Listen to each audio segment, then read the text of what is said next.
welcome to Entrepreneurs HQ. And I have with me today my very own favorite tech tip guru, which is Matt Roseman. If you have been on my Open Friday coffee, you will have seen Matt give us a 1-minute tech tip from all kinds of different locations as he travels across the US helping people out. He's also one of our verified vendors. What does that mean? It means Janine has hired him. That's what it means. And that he's helped me with my problems and was very successful and did it in record time. Didn't cost me an arm and a leg. And so I can't say enough good things about Matt. Thank you so much for being with us today. Oh, thank you for having me, Gina. I appreciate it.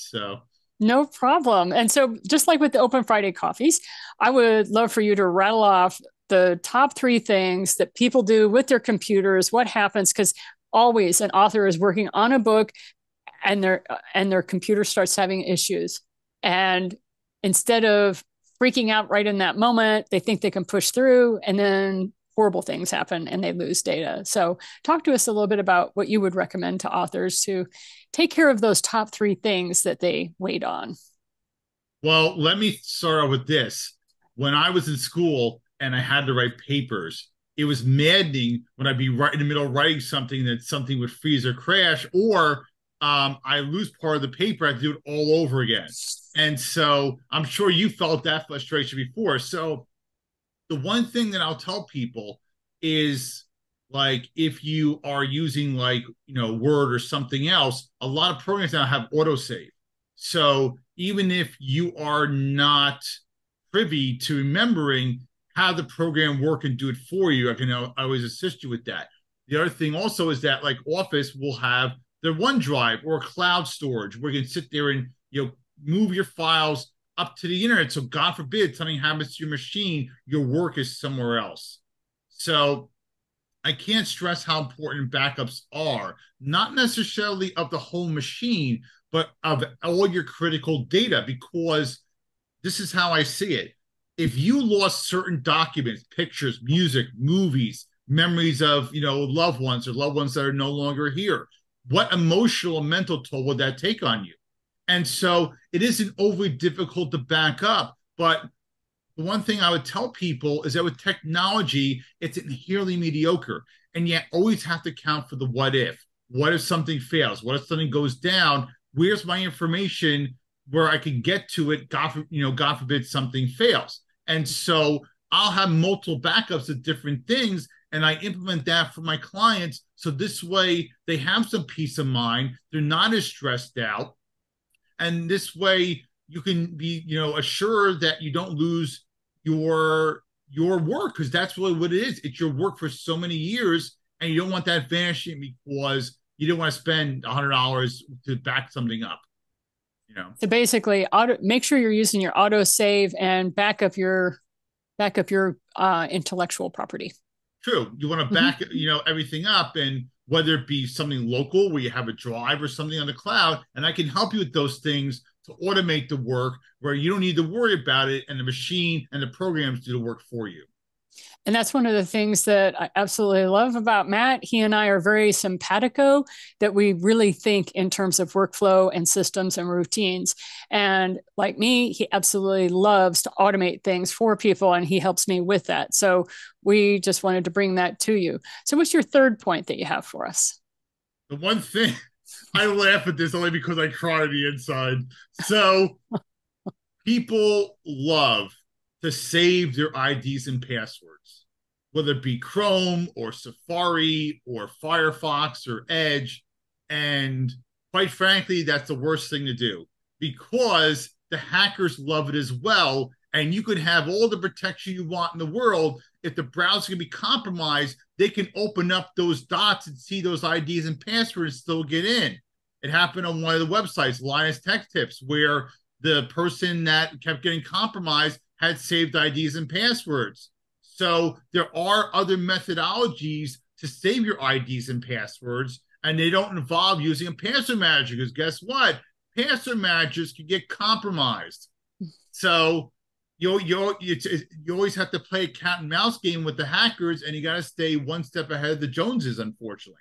So that's Yeah, well, yeah, you frequently bring this up at the Open Friday Coffee, and so now we're going to dig just a little deeper for our authors.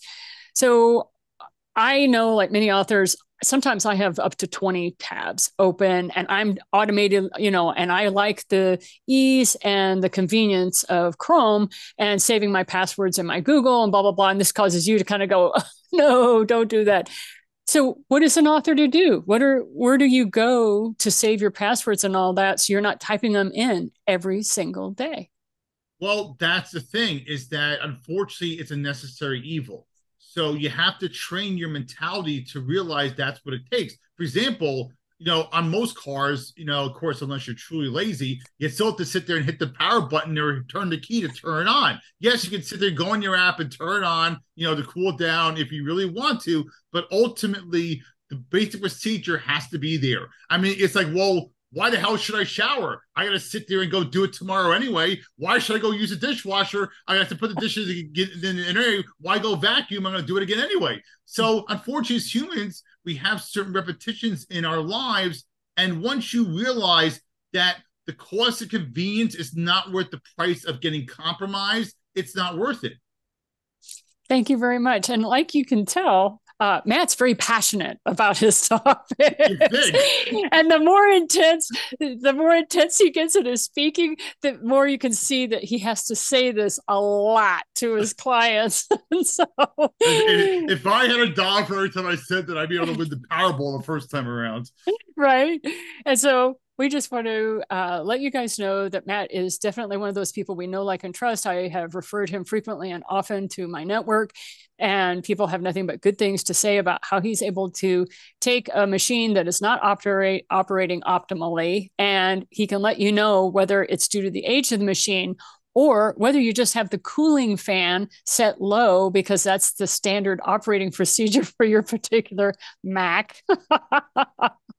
And that causes it to extra wear and tear on the machine. So these are things that Matt can help you with. Anything else you want to share with us before we go today? Yes. Treat your computer. There we go. Treat your computer like you treat your car or your teeth.